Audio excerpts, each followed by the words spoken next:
Hello everyone, this is Mayank Mahajan. Welcome to my YouTube channel. अगर आपको maths की chapter wise study करनी है तो मेरे चैनल को सब्सक्राइब करना ना भूलें और साथ में बेल आइकन को भी प्रेस करें।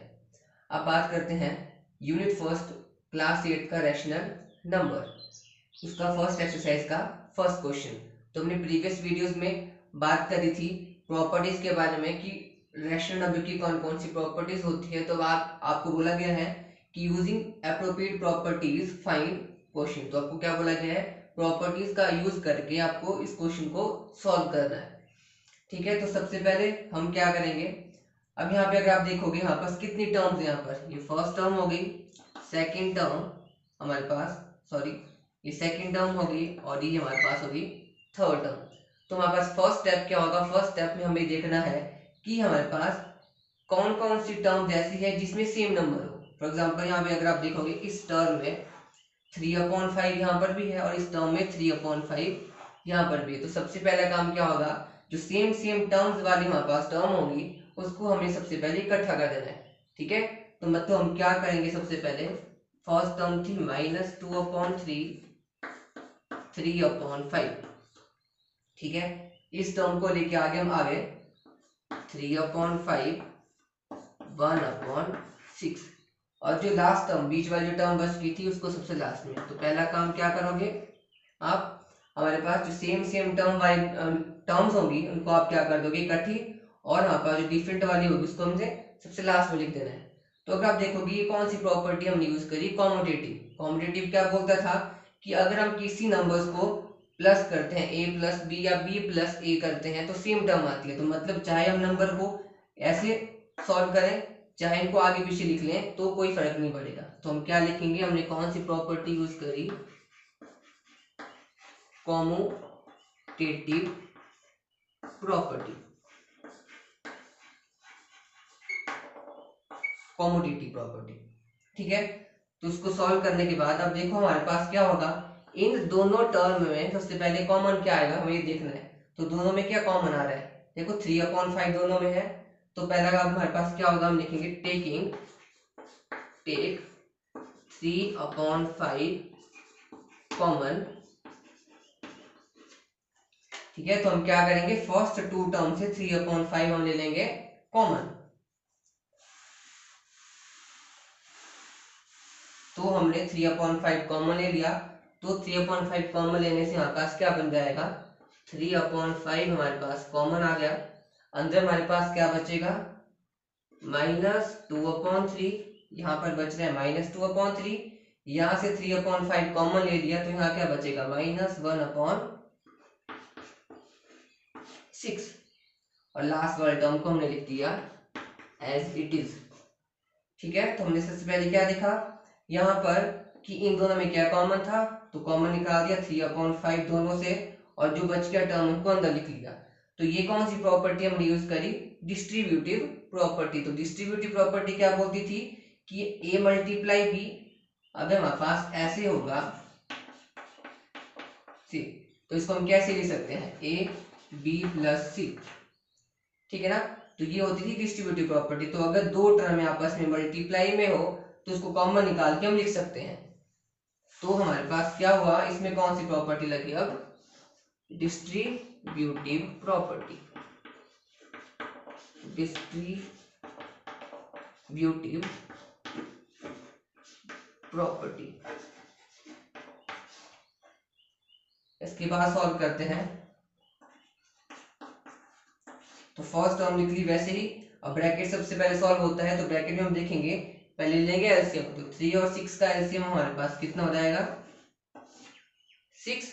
और बाद में क्या करते थे, पहले डिनोमिनेटर को डिवाइड करते थे, 3 2 ज़ा 6, और जो उसके ऊपर होता था न्यूमरेटर उससे कर देते थे मल्टीप्लाई। सिमिलरली यहाँ पर 6 और 6 को डिवाइड करके हमारे पास आ गया, सॉरी यहाँ बीच में माइनस साइन है, 1 आ गया, और न्यूमरेटर में था 1 तो उससे कर दिया मल्टीप्लाई।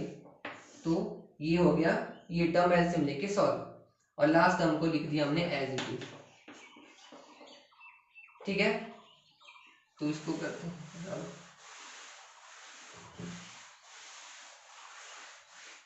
अब इसके बाद क्या करेंगे, 3/5 एज इट इज। इसको कर लेंगे सॉल्व, तो 2 2 जा हो गया यहाँ पर 4 और 1 1 जा यहाँ बन गया 1/6 प्लस 5/2। फिर से 3/5 आ गया as it is, -4 minus minus minus हो गया प्लस, यहाँ बन गया -5/6 और यहाँ बन गया 5/2। तो इसको हम कैसे लिख सकते हैं? अगर आप देखोगे ब्रैकेट का मतलब हुआ मल्टीप्लाई, तो अगर कोई दो टर्म आपस में मल्टीप्लाई होती है हमारे पास, एक मिनट इसको लिख लेते हैं। ब्रैकेट का मतलब हुआ मल्टीप्लाई, तो मल्टीप्लाई में लिखती टर्म हमने +5/2। तो ब्रैकेट में अगर कोई टर्म होती है आपस सॉरी अगर ब्रैकेट में कोई टर्म होती है तो उसको बीच में हम लिख सकते हैं मल्टीप्लाई। उसका मतलब अगर कोई साइन ना हो तो मतलब मल्टीप्लाई हुआ। अब करेंगे सॉल्व, तो यहाँ पे देखो 3 1 जा 3, 3 2 जा 6, 5 1 जा 5, 5 1 जा 5। तो हमारे पास क्या बचता है यहाँ पर 1 1 जा 1, साथ में माइनस है, 1 2 जा 2, यहाँ पर आ गया 2 प्लस 5/2। ठीक है, और इसका एलसीएम आ जाएगा यहाँ पर कितना, क्योंकि ये सॉल्व हो रहा है। एलसीएम ले लिया हमने 2, हमारे पास एलसीएम 2 आ गया और यहाँ बन जाएगा -1 प्लस 5। ठीक है, तो 5 प्लस माइनस हो गया माइनस, तो बन गया 4/2 और कटिंग करके 2 2 बन गया यहाँ पर 4। तो इस तरह से हुआ सॉल्व हमारे पास फर्स्ट पार्ट। ठीक है, तो हमें बोला था कि यूजिंग प्रॉपर्टीज हमने इसको सॉल्व करना है, तो हमने सिंपली प्रॉपर्टीज यूज करी और साथ में नॉर्मल कैलकुलेशन जैसी होती थी, नॉर्मल कैलकुलेशन हमने इसको सॉल्व किया। ठीक है, अब नेक्स्ट बात करेंगे हम इस फर्स्ट क्वेश्चन के सेकंड पार्ट की।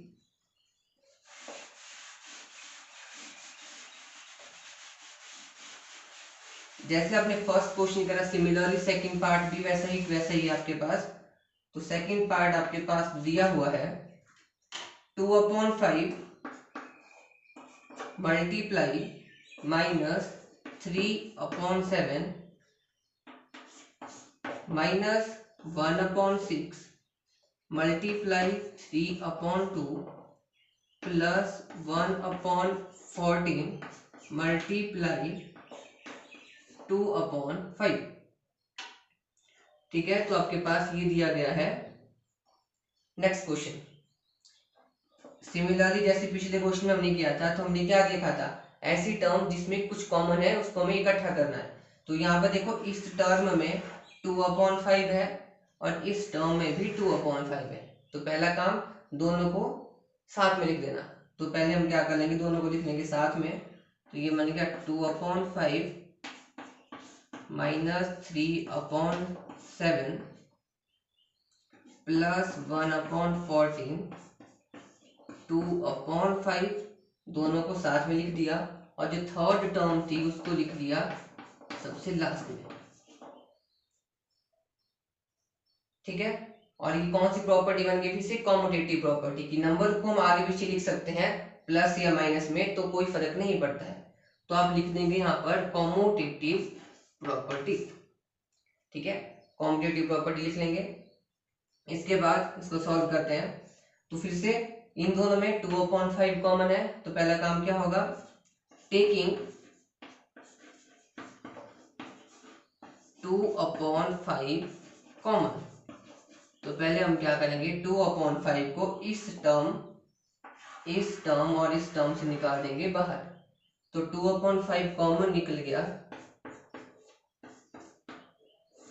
तो अंदर क्या बचेगा, यहाँ बचा -3/7 और इस टर्म में क्या बचा +1/14। ठीक है, ये टर्म बची हमारे पास यहाँ पर, और जो लास्ट की टर्म थी उसको लिख लेते हैं एज इट इज। ठीक है, तो क्या किया, कॉमन निकाल दिया हमारे पास, इन दोनों में से जो बची की टर्म को वैसा लिख दिया और लास्ट टर्म को एज इट इज लिख दिया। अब करते हैं इसको सॉल्व, और साथ ही साथ हमने इसमें प्रॉपर्टी भी लिखनी है कि कौन सी प्रॉपर्टी हमने यूज करी। तो आप यहाँ पे देखोगे तो यहाँ पे कौन सी प्रॉपर्टीज यूज करी हमने, डिस्ट्रीब्यूटिव प्रॉपर्टी। तो उसको पूरा लिख लेंगे स्पेलिंग, डिस्ट्रीब्यूटिव प्रॉपर्टी, जैसे हमने प्रीवियस क्वेश्चन में लिखी। क्योंकि अगर हमारे पास क्या होता है, अगर a मल्टीप्लाई बी और b मल्टीप्लाई सी हो तो हम कॉमन निकाल के ऐसे लिख सकते हैं, तो वो बोलती थी डिस्ट्रीब्यूटिव प्रॉपर्टी। इसको सॉल्व करते हैं आगे। तो यहाँ बन गया 2/5 जो था, अंदर ले लेते हैं एलसीएम। तो 7 और 14 का एलसीएम हो गया 14। फिर क्या करते थे, डिनोमिनेटर्स को करते थे डिवाइड। तो 14 और 7 को डिवाइड करके आ गया 2, और साथ में हमारे पास यहाँ पर न्यूमरेटर से कर दिया मल्टीप्लाई, तो आ गया -3। फिर 14 और 14 को अगर हम डिवाइड करते हैं तो आएगा 1, और न्यूमरेटर में था 1। और साथ में इसको यहाँ पर सॉल्व भी कर देते हैं, क्योंकि मल्टीप्लाई हो रहा है। तो अगर आप देखोगे कट जाएगा, 3 1 जा 3, 3 2 जा 6, तो 1 1 जा यहाँ बन गया 1, और 2 2 जा यहाँ बचा 4। तो यहाँ पर 2/5 हमारे पास एज इट इज आ गया, और अंदर कर लेते हैं सॉल्व। तो 3 2 जा बन गया 6, साथ में माइनस है, यहाँ बन गया 1/14, और साथ में last term as it is. तो जो टर्म सॉल्व हो रही है इसको सॉल्व करते रहेंगे, और लास्ट वाले टर्म को एज इट इज वैसे ही लिखते रहेंगे नीचे तक। तो 2/5 इसको सॉल्व करते हैं, -6 + 1 प्लस माइनस कितना होता है माइनस, तो ये बन गया 5, और साथ में लगता है बड़ी टर्म का साइन, तो -5/14, और यहाँ आ गया -1/4। फिर से बीच में मल्टीप्लाई हो तो टर्म्स आपस में कटिंग हो सकती है, तो कटिंग कर लेते हैं यहाँ पर। 5 1 जा 5, 5 1 जा 5, 2 1 जा 2, एंड 2 7 जा 14। तो हमारे पास क्या बचता है यहाँ पर, यहाँ बचता है -1, 1 1 जा 1, साथ में माइनस, और यहाँ बचता है 7, और यहाँ पर हमारे पास क्या बचेगा, -1/4। ठीक है, तो इसको सॉल्व करके यहाँ पास बन गया 1/7, -1/7, और इसको बन गया -1/4। अब फिर से यहाँ पर टर्म माइनस हो रही है, तो हमें लेना पड़ेगा एलसीएम। तो एलसीएम ले लेते हैं, 7 और 4 का एलसीएम अगर आप लोगे तो वो हो जाएगा 28।